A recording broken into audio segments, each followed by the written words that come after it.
silly husband. Breaking the roots of the tree before Okay, you Dada. plant. You said you're always right. So what's my favorite number?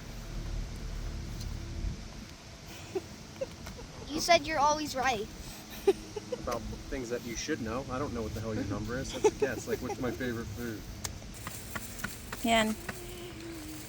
Tinitiwalag niya yung ugat ng puno para mag-grow siya ng maayos, guys. Ganyan siya bago siya itanim. Tapos lagyan ng fertilizer